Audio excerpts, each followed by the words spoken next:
আসসালামু আলাইকুম। আজকে আমরা দেখব ৭ নম্বর পৃষ্ঠা বাজের প্রকৃতি, বাজ সংখ্যা, গড় সংখ্যা, গুণাকার, সূচকীয় আকার। প্রতিবারে সমান ২ ভাগ করে বাজ।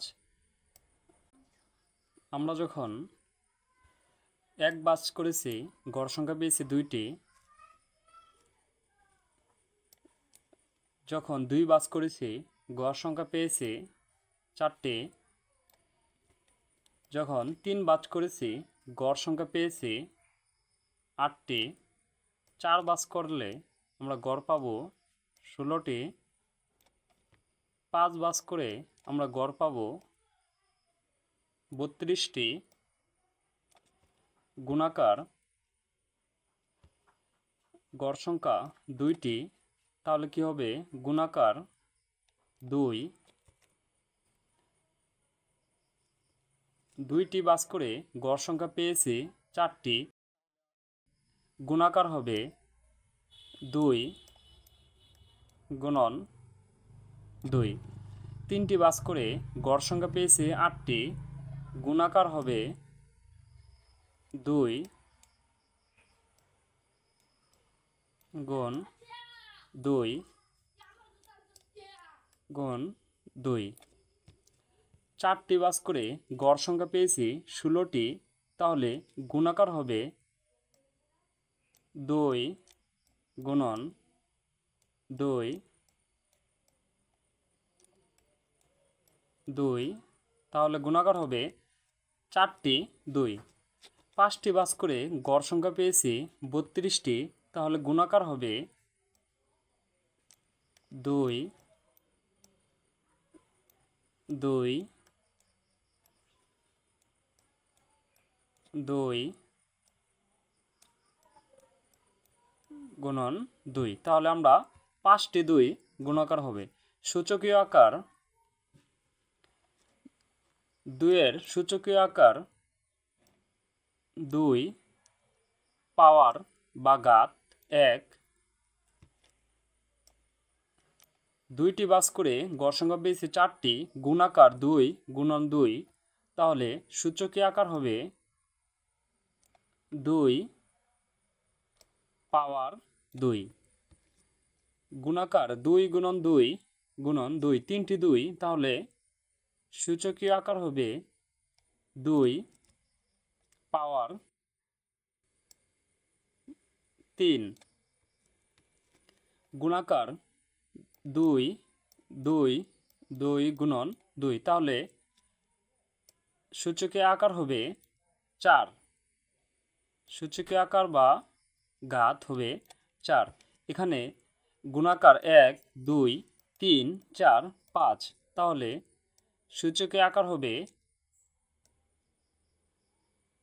৫টি। এখন একটি বিষয় চিন্তা করো, তুমি যখন কোনো বাজ করনি, তখনও কিন্তু চারপাশে দাগ টানা কাগজটিকেই একটি গড় হিসেবে চিন্তা করা যায়। আমরা একটি কাগজ নিলাম, তোমরা একটি কাগজ নাও বা একটি খাতা। যখন আমরা বাজ না করি, তাও কিন্তু আমাদের একটি গড় থাকে। এখন দেখো, কোনো বাজ না থাকলে বাজ সংখ্যা ০, কিন্তু গড়টিতে থাকছে একটি। এবার গড়টি থাকছে একটি। এবার আরেকটি মজার বিষয় দেখো, তুমি প্রতিবার যে কয়টি করেই ধনাত্মক সংখ্যা বাজ করতে চাও না কেন, একদম প্রথমবারে অর্থাৎ ০ বাজ গড় সেই একটি থাকবেই। এখান থেকে তোমরা কি বুঝতে পারছো? এখন আমরা এখানে আমরা বাজ করি নাই, তাহলে এখানে গড় আছে কয়টি? একটি। এখানে যদি আমরা একটি বাজ করি, তাহলে আমরা গড় পাবো ২টি। তাহলে আমরা গড় পাবো ২টি। এখানে যদি আমরা ৩টি বাজ করি, তাহলে গড় পাবো কয়টি? একটি ২টি ৩টি ৪টি। এখানে যদি আমরা ৪টি বাজ করি, তাহলে গড় পাবো ১ ২ ৩ ৪ ৫, তাহলে আমরা গড় পাবো কয়টি? ৫টি। পরে সেই রাজার অঙ্কের যে ছকটি ছিল সেটিকে তোমার খাতায় নিচের ছকের মতো করে সম্পূর্ণ করো। এখন দেখো, দিন 1 সূচকীয় আকার, এখানে 2 টাকার পরিমাণ 1। দ্বিতীয় দিন সূচকীয় আকার 2.1, টাকার পরিমাণ 2। সূচকীয় আকার পাওয়ার বা ঘাত 1, তাহলে টাকার পরিমাণ 2। এভাবে আমরা এখানে যদি আমরা 3 দেই, তাহলে আমরা যদি 3 দেই, সূচকীয় আকার হবে 2 পাওয়ার 2, টাকার পরিমাণ হবে 4। এখানে যদি আমরা 4 দেই, চতুর্থ দিন সূচকীয় আকার হবে 2 পাওয়ার 3, টাকার পরিমাণ হবে 8। এভাবে তোমরা নিজেরা 4 থেকে এভাবে বাকিগুলো দেখবে। 29 পর্যন্ত দেই, 29 সূচকীয় আকার হবে 2 পাওয়ার হবে কত, 28,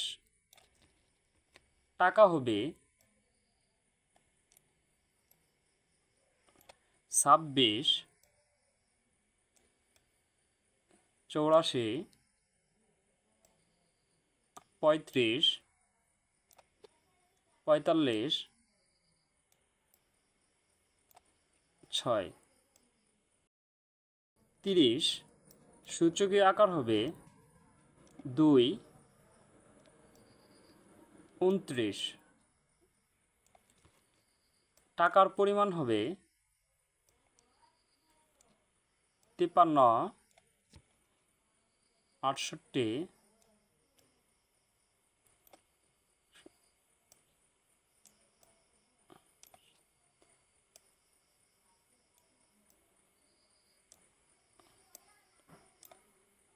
এভাবে আমরা দেখে নিলাম।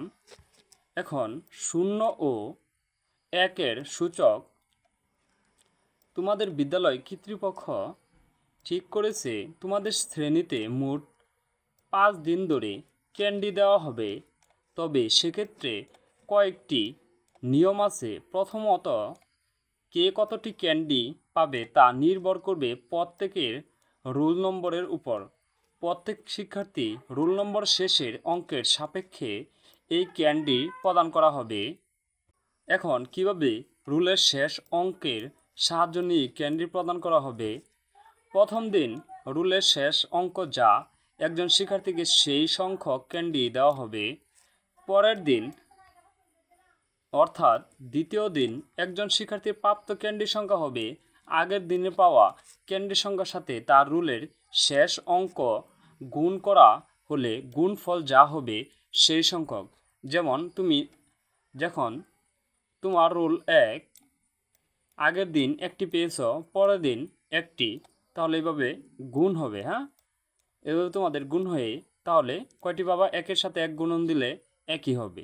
তোমার রুল যদি 2 হয়, তাহলে প্রথম দিন পাবে 2টি, দ্বিতীয় দিন 2-এর সাথে 2 গুণন, তাহলে এভাবেই ক্রমান্বয়ে বেড়ে যাবে। তৃতীয় দিনে গত 2 দিনে যে কয়টি ক্যান্ডি পেয়েছিল সেটির সাথে তার রুলের শেষ অঙ্কের যে গুণফল সেই গুণফলের সংখ্যক ক্যান্ডি পাবে।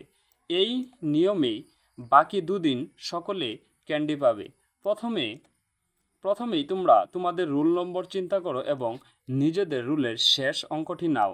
নিয়ম অনুযায়ী তোমার রুল যদি 1 অঙ্কের হয়, তাহলে সেটি তোমার রুলের শেষ অঙ্ক বা গ্রহণযোগ্য অঙ্ক হবে। তোমার 1 থেকে যদি 10 পর্যন্ত হয়, তাহলে তোমার এটি প্রথম, এটি শেষ বেছে নিবে। তাহলে নিচের ছকটি পূরণ করে ফেলো। তাহলে আমরা দেখে নিই ছক 1.14। এখানে তোমার রুল দাও। এখানে আমরা দিলাম 28। তোমরা তোমাদের রুল দিয়ে হিসাবটা করতে পারবে। রুলের শেষ কত আছে? 28-এর 8। এভাবে তোমার রুল যদি 1 থেকে 10 পর্যন্ত হয়, তাহলে তুমি এখানে একটি সংখ্যাই দেবে। প্রথম দিন ক্যান্ডি পাবো,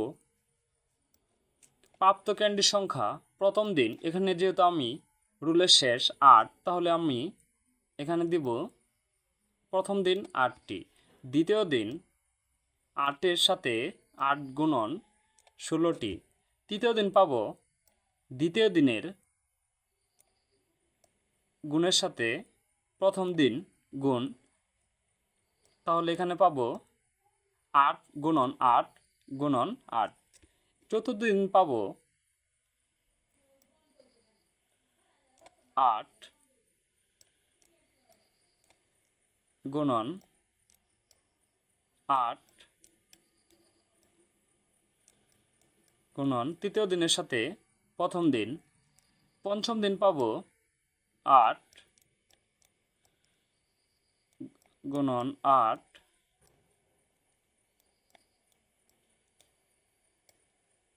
গুণন 8। এভাবে তোমরা ক্রমান্বয়ে হিসাবটি করে নিবে। এখানে যদি আমি 2 দিতাম, আমার রুল যদি 12 অথবা 22 বা 2 হতো, তাহলে আমি এখানে রুল দিতাম 2। প্রথম দিন 2টি, দ্বিতীয় দিন 2-এর সাথে 2, তৃতীয় দিন 2 গুণন 2 গুণন 2, চতুর্থ দিন 2 গুণন 2 2, পঞ্চম দিন এভাবে আমরা দিয়ে দিতাম। এখন দেখো, এখন তোমরা একটি বিষয় দেখো তো, তোমাদের শ্রেণীতে যাদের রুলের শেষে 0 অথবা 1 ছিল, তারা আসলে 5 দিন শেষে কতটি ক্যান্ডি পেয়েছে, কিংবা তাদের প্রতিদিনের প্রাপ্ত ক্যান্ডির সংখ্যা কত।